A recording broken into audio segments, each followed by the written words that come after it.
Good evening and welcome to tonight's Hearthstone Half Hour. I'm Hammy from Felcroft Casts. It's great to see you this Monday. Hope everything's well and good in your neck of the world wherever you are. And tonight we are going to be jumping into, for New Player Monday, a bit of a look at warrior control decks. So warrior control decks have been doing the rounds on the ladder in ranked recently, so we really just want to take a look from a newer player's perspective as to what they are, how they're laid out in terms of their card style and play style. We'll go through building one, deck listing as we always do on a Monday, and looking at the various tactics behind each card as we do so. And then finally, if we've got time, we will jump into a game at the end, maybe in casual, maybe on the ladder. Just as a quick update for some Hearthstone news, tomorrow is April the 1st. It is not an April Fool's. Rank Season 1 officially starts. We're out of test seasons and into rank season tomorrow.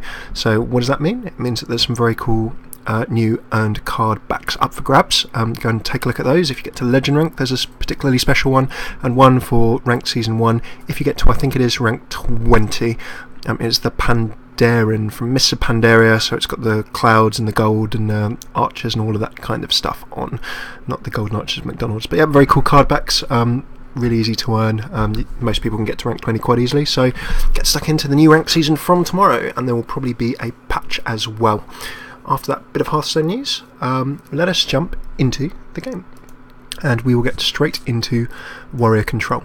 So warrior control, how does it work? If you've been playing in the sort of, maybe let's say level 20s up, you might most definitely from level 15 to level 10 up, you would have seen quite a few warrior decks bouncing around recently, and as with anything in a card game, in a meta game, you sort of get fads, things come into fashion, out of fashion. It can be to do with the fact that the cards are strong, but at this point in time, warrior is pretty strong. So warrior control, how does it work? You saw a few episodes ago, we tried to just quickly run you through a sort of an aggressive warrior deck. We absolutely managed to forget that the key card in it, the Warsong Commander, had actually been nerfed, so that was a little shorter than it should have been. So in this warrior follow-up, we're going to be going for a warrior deck which happily is a little bit more viable in today's current environment. Warrior control. So in the last episode, we had a little bit of a chat about health as a resource, and over the last couple of episodes we've been bringing in this idea of how you have mana as a resource. Every turn that you take, you get another mana. Sure, that's a resource you can spend. Your minions are also a resource. Their health and their attack, they're something that you will use. You will trade, as we've discussed previously, to get yourself into an advantageous position. And last but not least, your health is absolutely a resource you can spend too. On the warrior, of course, you've got health, indeed any hero, and particularly you'll find classes with armour. Things like the warrior, who can armour up, things like the druid, who can also armour up. So using your health, if it is going to put you in an advantageous position, if you're going to be in a better position than when you started and you've lost a few health, then making that calculation may actually win you the game.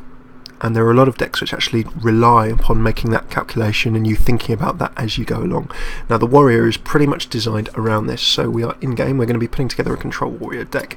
In case you have forgotten what the warrior hero themselves look like, the ability is simply 2 mana for 2 armour.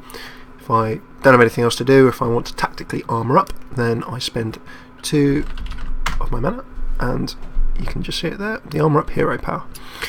So what does that do for me as a warrior? Well, you don't just want to sort of randomly armour up during a game, but of course the more armour you have, that's additional damage that your opponent has to do to you before they can get rid of you and win the game. But more importantly, it's additional damage you can take while you're using your warrior hero to pick off enemy minions.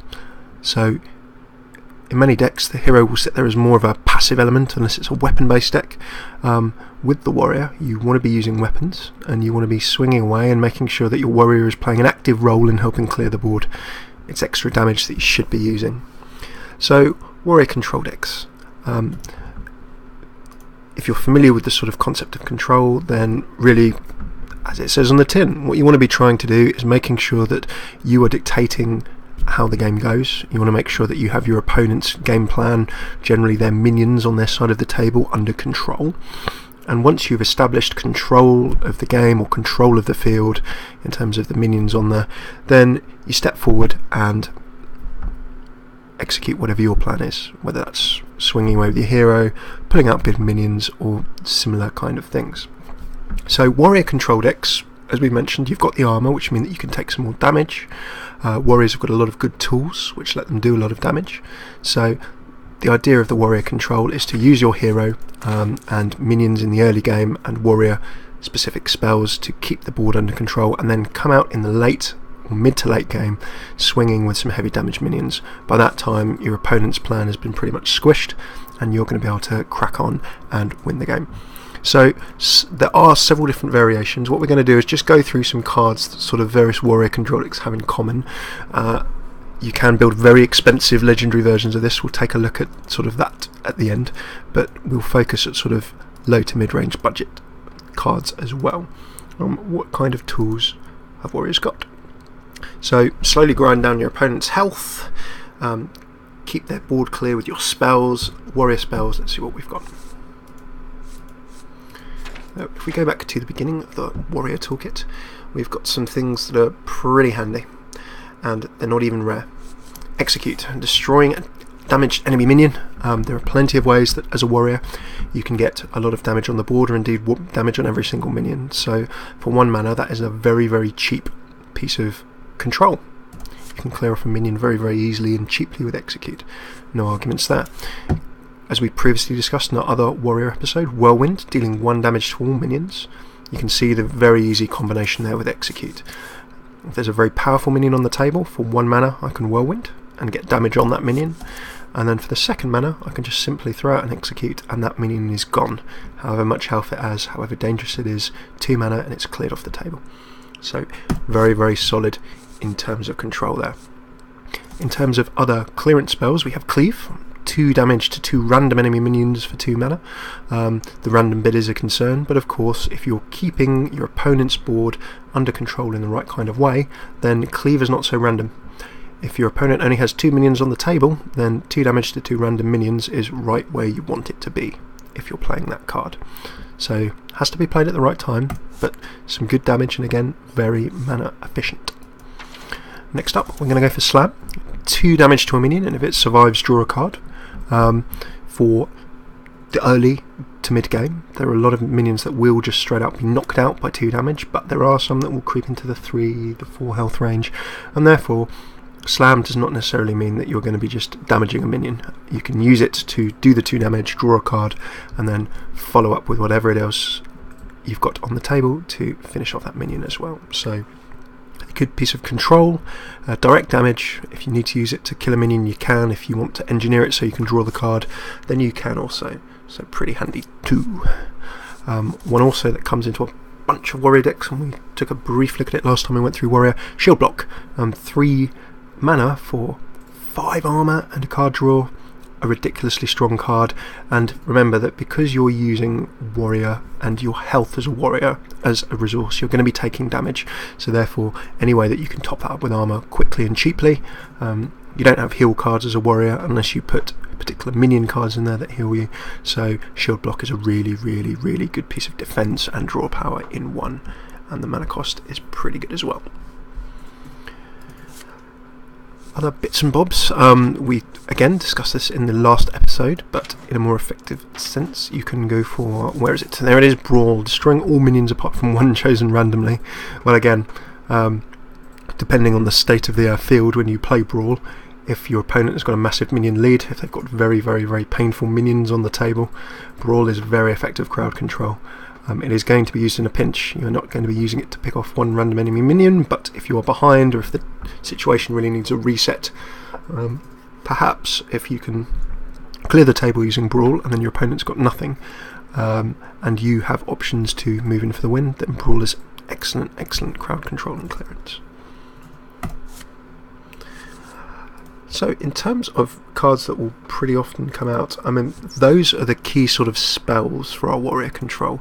And whether you're looking at a low budget deck, for low budget decks you can look at some other more aggressive varieties of warrior control.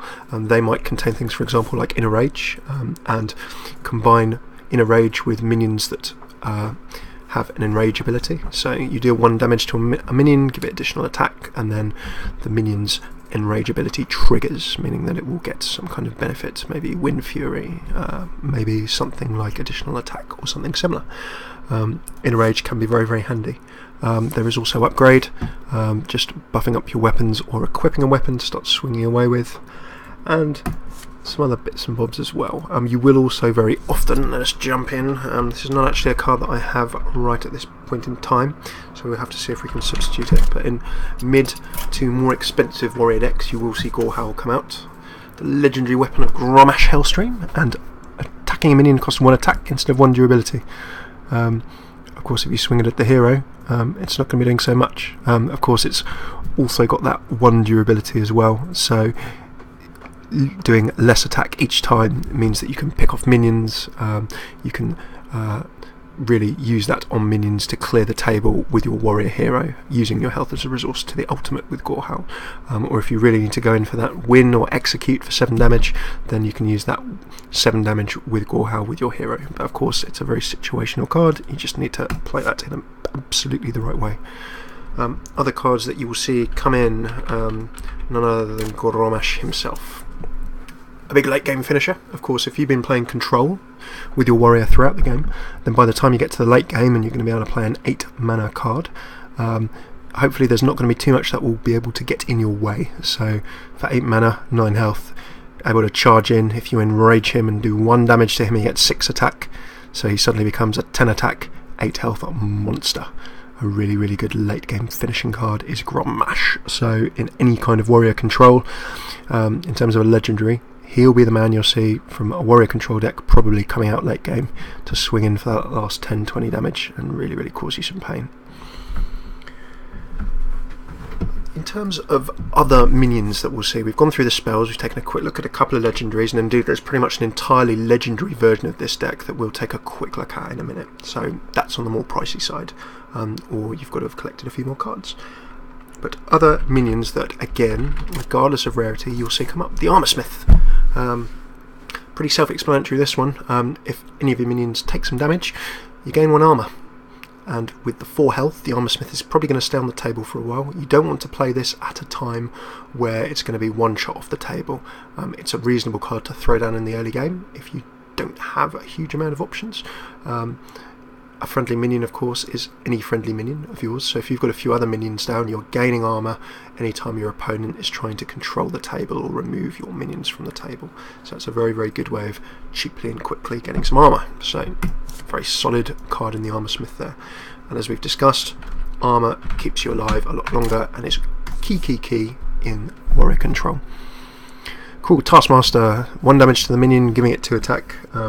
Good synergy with the Frothing Berserker, which we'll take a look at in a bit. But the Cruel Taskmaster, if I drop one of those and deal 1 damage to Grommash Hellscream, not only will his Enrage trigger, but he'll get another 2 attacks. So warriors, cards, that's minions that really benefit from having 1 damage done. The Cruel Taskmaster not only triggers Enrages, but also gives 2 attack as well. And if you're really in a pinch, you can use a Cruel Taskmaster to deal that 1 damage as a direct spell. It is to a minion, not just to a friendly minion, so you can attack your opponents with it too. Not the preferred use of the card, but can be handy as well. So the Cruel Taskmaster. A very, very common minion in this kind of deck. I cannot spell, but let's go for a Frothing Berserker. Straight up after the Cruel Taskmaster, you can see how this is so handy. The Cruel Taskmaster does a damage. Whenever minions take damage, you gain 1 attack here. He's got enough health to stay on the table for a while. You've got the Armorsmith who's putting armour on you for every damage your minions take. The Frothing Berserker becomes more and more dangerous the more that your opponent damages your minions. So you can see how all of the synergy of these cards is coming together. If your opponent tries to control your minions by doing damage to them, he's very quickly powering up your hero and also very quickly powering up your cards as well. You're attacking threats like this Frothing Berserker too. So pretty decent stuff there. In terms of being aspirational, so we've taken a look at the spells, we've taken a bit of a look at some of the sort of more common minions. What I'm just going to quickly do before we produce a sort of mid-range deck is just show you in an ideal world the kind of minions you could have in the late game for this particular deck, or for the more expensive version of this deck that you'll see on the very high end of the ladder. Shield Slam. A pretty solid card. You'll see 2 of these in most decks, so they're well worth a buy. But you can see the synergy there straight away. Just for a mere 1 mana, you can deal 1 damage to a minion for each armour that you have. what have we been doing with our warrior deck? Stacking up armour. So for 1 mana later in the game, if I've got a lot of armour on my warrior, I could be doing 5, 6, 7, 8 damage, you name it. However much armour I've got, Shield Slam will allow me to do as a direct spell for simply 1 mana. So in terms of potential damage for mana cost, something quite key when you're thinking of sort of more higher end decks, or indeed your strategy. Very, very, very efficient, but of course solely depends on your armour, so it is situational. You need to work out when to play it best, but very, very handy.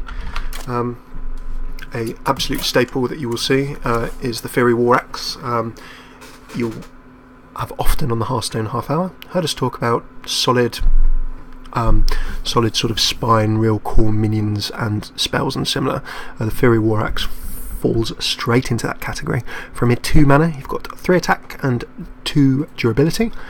Think of it almost exactly like a 3 attack, 2 health minion for 2 mana. You get a bunch of those out there that are very, very, very solid.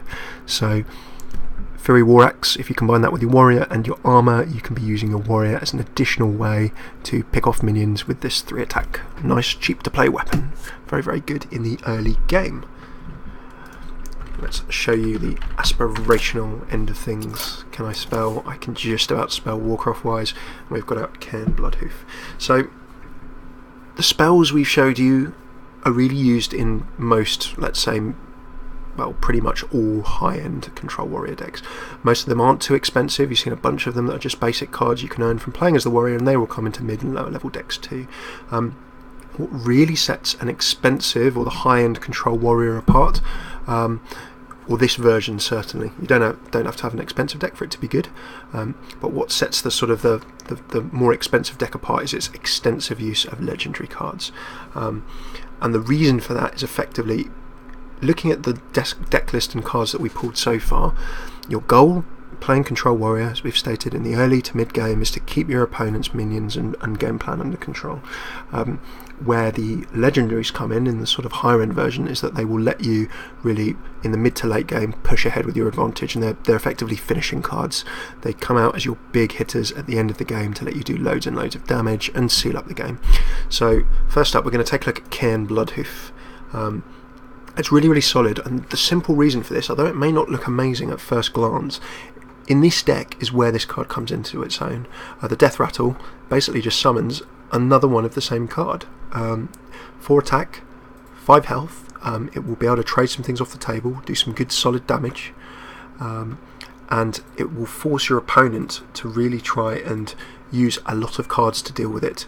Opponents will see Cairn and they'll panic, and in that panic, or if they decide to try and remove it in a measured fashion, they really, really need to focus quite a few cards on it. They're either trading away a few of their minions, they're using a couple of big spells, and that gives you a card advantage if nothing else.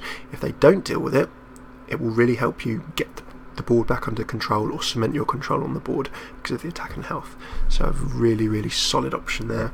Ken comes in pretty often in some of these decks. A bit more of an unusual one for all of you MC Raiders. It is no massive surprise to see this guy, but Baron Geddon, he's really a clearer as well. If you get him in the end game or mid to end game, if your opponent's trying to get out more minions, if you remember that this 2 damage to all other characters will be affecting not only your minions on the table but any minions your opponent will have. The opposing hero, your hero, Baron Geddon, just does 2 damage to everything out there every single turn until somebody dies. If you don't have any minions on your side of the table, then great. It's either softening up your minions, allowing you to take control of the board, or very simply it's getting your opposing hero, your opponent, into that sort of kill zone with which you can actually finish the game off, which is really, really good. We've already gone through Grommash, and no trip would be complete to Legendary Town without taking a look at Ragnaros. Again, MC Raider favourite, and really, plain and simply, as we've discussed in previous episodes of Hearthstone Half Hour, he's a really, really solid finisher.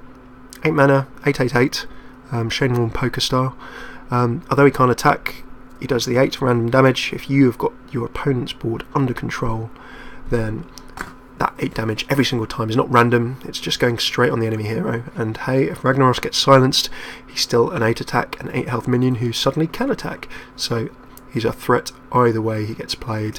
Whatever the opponent tries to do, they will focus removal, they will focus polymorphs and control on him, and again try and get him out of the way. So hopefully they will burn a few cards, if nothing else. So between all of that, that's sort of the key elements of certainly the higher level or the more expensive version of Control Warrior. What I want to do now is we will very quickly throw together a version of this. It's not going to be a full legendary edition, it's not going to be the real expensive one. We'll shoot for as mid-range a deck as we can go for. So it should be something that you folks out there, if you don't have huge card collections, can pick up in a reasonable amount of time. But there are some other versions that will link on Felcraft.org after this game. So let's go for our mid-range. So without further ado, what we're going to pick first is a synergy card in Inner Rage. We're working off a deck list that I will link to you. It's off icyveins.com. In this instance, they've got an interesting mid-budget deck from Poyo, so we will share that with you in the comments of the video and on the website after. So Inner Rage, we've already talked about the various combos that warriors have, do damage to your own minions and buff them up. So Inner Rage lets us do that. It may also let us, in a pinch, do a little bit of removal on the table. Next up, we will go for Whirlwind, and for the reasons that we've stated, we want that damage on minions, so afterwards we can execute them and remove them off the table when they've got that 1 damage. Slam gives us the 2 damage and again potential card draw. And as we've already discussed, 2 Armor Smiths go straight in because we want to be armouring up our hero as quickly as we can. The Cruel Taskmaster for the 1 damage and 2 attack. And then let's just, I've only got the 1 Frothing Berserker. I'm just going to see if I can generate something else. What is going to get disenchanted? Dun, dun, dun, dun, dun, dun.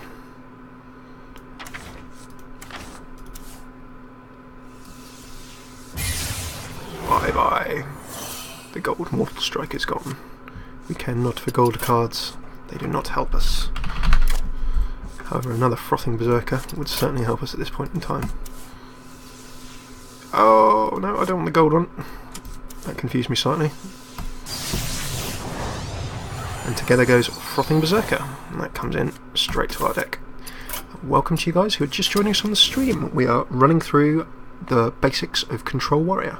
We've just run through a bit about a few different things, and we're now going to be jumping straight into a game after this.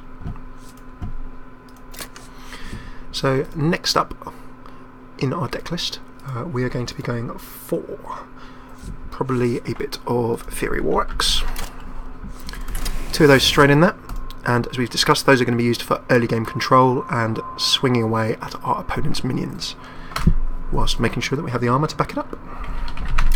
Next up, 2 shield block go straight in. Again, 5 armour and drawing a card. That will let us use our health as a much better resource, so we can make sure that we're using our warrior actively to clear those threats from the table. And let's go for the Acolyte of Pain. Now, this doesn't feature in some of the more high-end ones, but if you take... no, it can actually. So the reason for Acolyte of Pain, which we've not discussed before, what do some of our minions do? They do 1 damage and they buff attack and similar things. The warrior deck has got a few options which you can actually use to buff up minions with or do damage to minions. So hey, if I do damage to my own minion here, I can use it as a card draw. I can attack something and use it as a card draw. If my opponent attacks it, I get a card draw. You get the picture. Additional draw is always good. What we're going to go for in this slightly more mid-range version, because we do not have some of the big beefy minion options in the late game, we're going to go for a couple of Defender of Argus. And the reason for this, it's one of those real solid spine cards, giving 2 minions either side of the Defender of Argus not only a health and attack buff, but also taunts to make them into tanks, is really solid, and just again helps you establish that board control that you'll really be looking for. The Arathi Weaponsmith, again not often seen in the bigger decks, but in this deck, the battle cry of equipping a 2/2 weapon.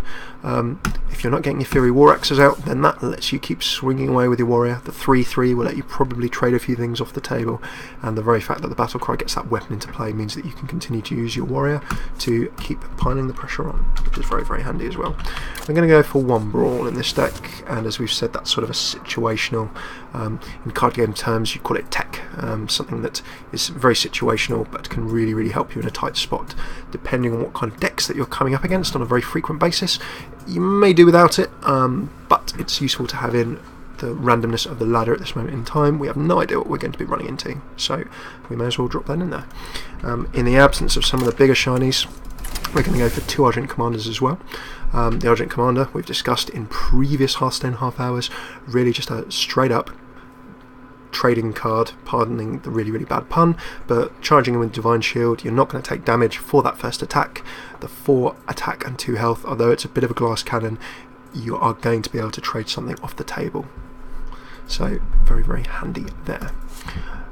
At 26 out of 30, we do have some more options. We'd love a Gorehowl, but we don't actually have one. These decks, as we've mentioned, also do have Shield Slamming, and we do not have that as an option. And then Grommash would make up the final card. So what we need to do now is, as we've talked about previously, if we're deck listing and we can't totally copy a deck, then the less cards that we actually copy from the deck list that we're trying to imitate, the further we're probably going to get away from what that deck was designed to do in the first place. So what we need to do at this point, 26 out of 30 is not too bad. We're pretty much there in terms of what the deck's trying to do. What we now need to do is try and switch in those remaining cards that we've not been able to draft, and try and make sure that they're in not only with the theme of the deck, but also with the theme of the cards that we tried to replace. So although we're not going to be able to replace like for like, we want it as close as possible in terms of what those cards were in the deck to do. So Grommash Hellscream, what was he in there to do? He was there as a late game finisher to finish up the match. So what we need is a late game big minion that will help us finish up the game. And if you've been watching these episodes, you know there's only one that I'm going to go for, and Ragnaros the Firelord, for his mad damage and random throwing of flames, goes straight in to fill the Grommash role. Pretty handy, will force the opponent to deal with him, will finish off a game if we've kept the bench under control. So for that reason, he's not quite as good in terms of how he fits into the deck as Grommash, but he's still a very, very, very solid option. So in goes Ragnaros. Next up, we don't have a Gorehowl, so that was the weapon that we would be swinging and really allowing us to get an advantage. Gorehowl is a miss in this deck.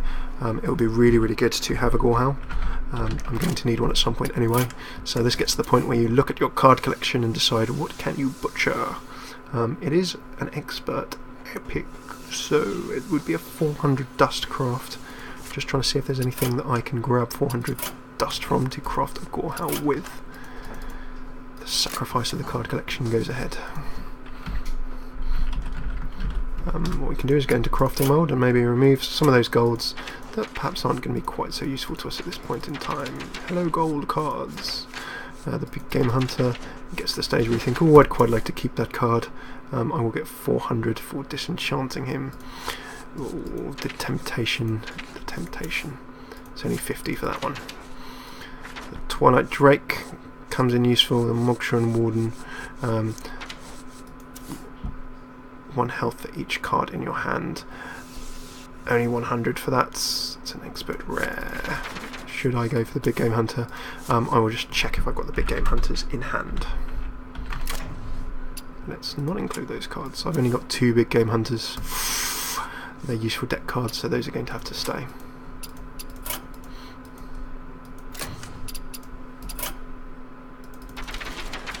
Any epics, the Stampeding Kodo. I know I've definitely got some of those. That's a rare. That's in the warrior. Very much like a bit more wall.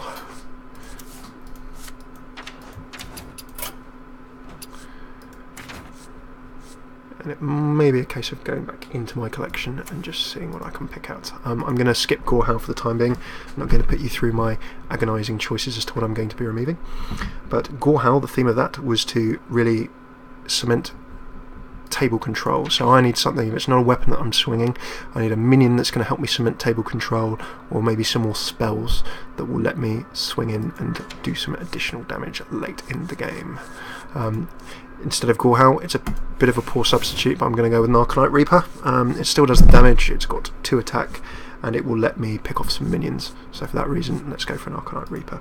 Not the best substitution, but will do in this situation. So with 2 cards to go, we were originally looking for Shield Slam, that lovely Shield Slam, which is dealing damage for the armour. Let's not try and craft a golden one. And again, because it's an epic, I would need 400 to be able to cast 2 of those, but it will be dealing damage to a minion for each armour that you have. So it's effectively a cheap execute. I do not have anything like that. What I could do is, if I'm in a low health situation, pick out some Mortal Strikes. They might finish things off for me. Or pick another card that will really let me deal some area of effect damage. That's the other effect that we have in play. I'm going to take a pictures at these in terms of more control. Shield Slam is really to let me pick off big minions late in the game. That is another good thing. So I think the option I'm going to go for, and this may be a bit of an odd one, we'll see how it goes, but the card that I was just thinking about getting rid of, I'm going to drop in 2 of those. So although Shield Slam does not let me tailor my damage, it will certainly let me pick off some big minions with that big game hunter ability. So because there's nothing left to lose, absolutely at all, let's jump in with our control warrior straight into the ladder and see what happens.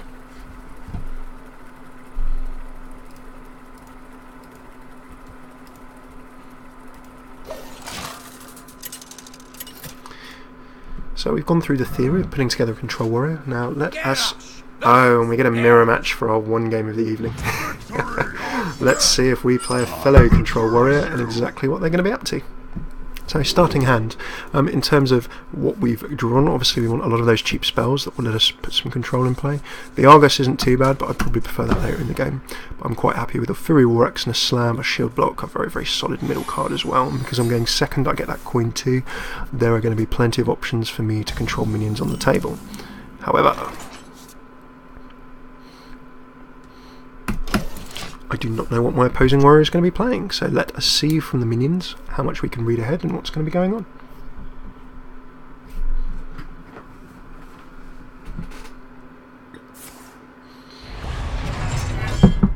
A straight up armour up from our opponent.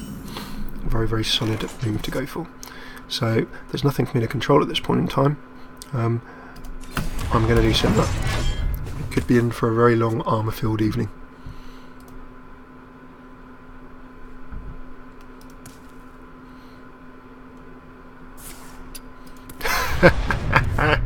And there we go. We're both sitting here staring each other in the face. I'm going to match him armour for armour. There's effectively 2 warriors staring each other down. Who will be the first to actually do something? Who will be the first to attack? No, I'm going to have to do something pretty quick. And there goes the Proffing Berserker. He's probably got a very similar deck to me.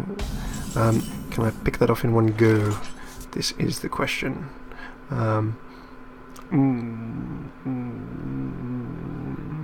do have... I can just about extend to pick it off. Bosh. And we'll draw a card, and then let's double slam for the control. I actually made a bit of an error there. For that 2 mana, I didn't draw the card. I could have just popped in with an execute. A bit of a mistake. It would have been more mana efficient, and I could have kept the slam to do more damage, and also to potentially draw a card later in the game. So a misplay by me already there. Very sadly. Back to work. 7-2. But because that minion is damaged, I can execute it. So that's good. At least I had the cheap removal there. The other option I can go for, I'm pretty well tanked up, I'm feeling pretty decent. I think I'm going to go for a very straightforward mood of dropping the War Axe, laying a little more armour down, and picking off the minions. Remember, my goal here is to keep the minions under control, keep the table under control as much as I can. I already know from what I've seen so far, it looks as though Ronina is playing a pretty similar deck to what we're trying to play. So, for that reason, there's nothing wrong with the strategy. Ooh, and in comes the Acidic Swampoo's a good tech card, that, of course, destroying weaponry, and also a very, very solid normal card into the bargain.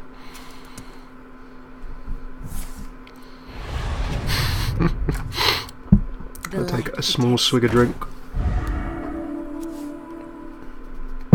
We can see that this is going to be a war of armour. Who will triumph?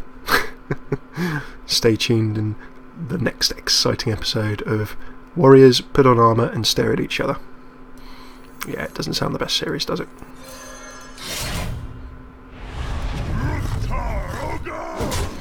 And with a little swing away there, I'm just going to drop out my Acolyte of Pain as well. Going to offer him the option of giving me more cards. If he really wants to damage that minion, then so be it.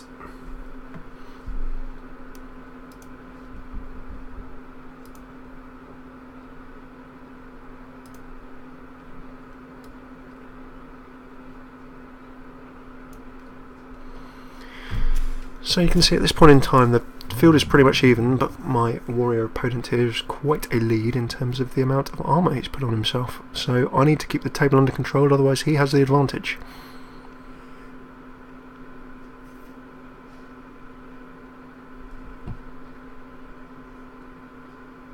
Charge forward! And there goes the Warsong Commander. Of course he can charge in with any minions that he drops that a 3 or less attack get charge. We must cleanse the Sunwell. And that will get charge. At least he triggers it on one card draw for me then.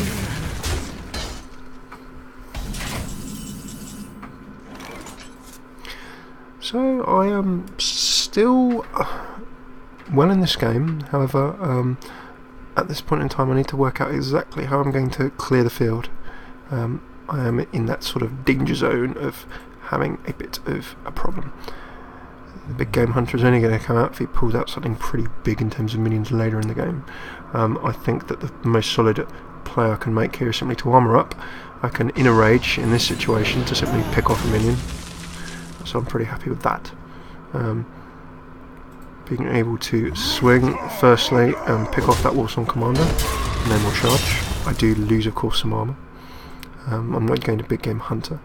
The Defender of Argus is not going to go down for anything in particular at the moment, but there could be a play here where I Armour Smith into a Defender of Argus, meaning that not only do I make that a tank, but he has to make the choice. If he wants to damage me, he's going to start putting armour on me, unless he's got some spells like Whirlwind and Execute to start picking things off.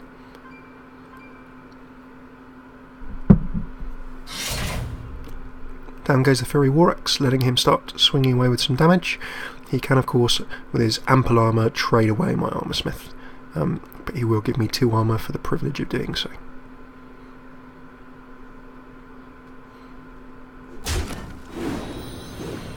There triggers my armour,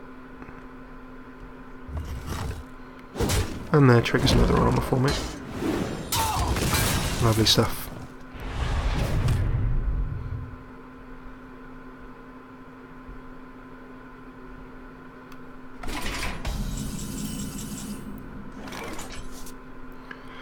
Okie dokie, what options do we have here? Well, we can very cheaply and easily equip ourselves another weapon. I don't want to be using an Arcanite Reaper if I do not have to, because of that nice high damage on that. Now that I've got to the 8th stage, I could really just call his bluff and see if he's got any control that can deal with my Ragnaros.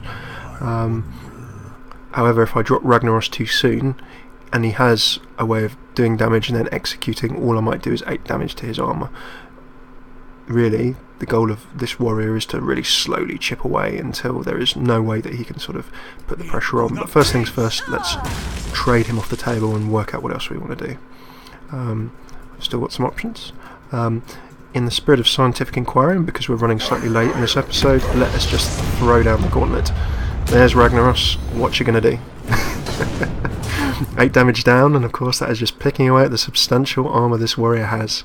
So if he has a way of doing 1 damage to me, which he does, and an execute in his hand, then Ragnaros will be over before he's even had time to cause havoc. the patient warrior would grind away at this warrior slowly, make sure that he was keeping the other side of the board under control, but we are just charging straight in for it. Let's see what the fibre of his fabric is like. Cleave, and I'm expecting an execute to follow this up. No, a Warsong Commander. Interesting. No, additional 2 armour. And he does go straight for the attack, interestingly, on my hero. And loses the weapon, so no execute then. Very, very interesting. What we now do have are a couple of options. I think that the Arcanite Reaper might be good to pull out in this situation, just to pick off that Warsong Commander. And then what we can do, should we say there's a whirlwind of 1 damage to all minions, could set up an additional execute. I think that, let us go, in this case with the Arcanite Reaper. I just want to make sure that the table is cleared off. All well and good. A little bit of a misplay. I probably should have dropped that Frothing Berserker first. And another 8 damage. Fires on into the warrior. His side of the table is clear. I've got my heavy minions out there now. So, advantage Failcraft in this situation. But we do not know what he's got in hand. An execute could really change this all very, very quickly. Whirlwind, 1 to all. That really does buff up my Frothing Berserker. 3 War Axe comes in, that does let him pick off one of the 2. Interestingly. He has no execute, and I don't believe that we've seen an execute from him all game. That could be a flaw in the deck design, or really just plain unlucky draw. We are not going to know. What we are going to do in this first instance is swing away with our Arcanite Reaper, because in that situation we can then re-equip with the Arathi Weaponsmith, dropping into the Defender of Argus, tanking up both with an additional +1/+1, and then doing another 8 damage with our Ragnaros, tanked, slightly health buffed, and with a weapon on the table. It looks as though, unless our warrior friend has got some executes and some whirlwinds, or a brawl, that this could be good game. The risky play with the Ragnaros, I was playing into a potential execute, but execute has not arrived.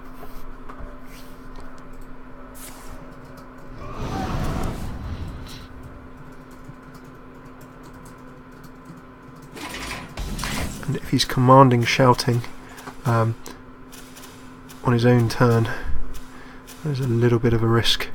He's clearly struggling and just trying to pull a card. I don't think that card is going to sadly arrive, but let's make the right plays.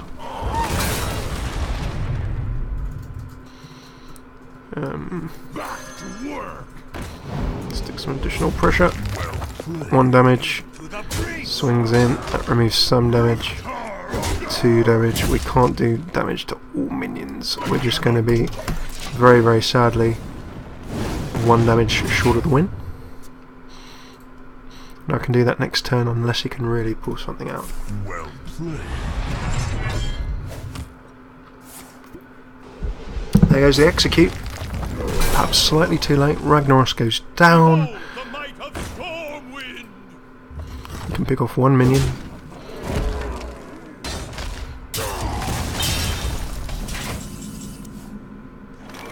And with that, the surrender comes in and we have the victory.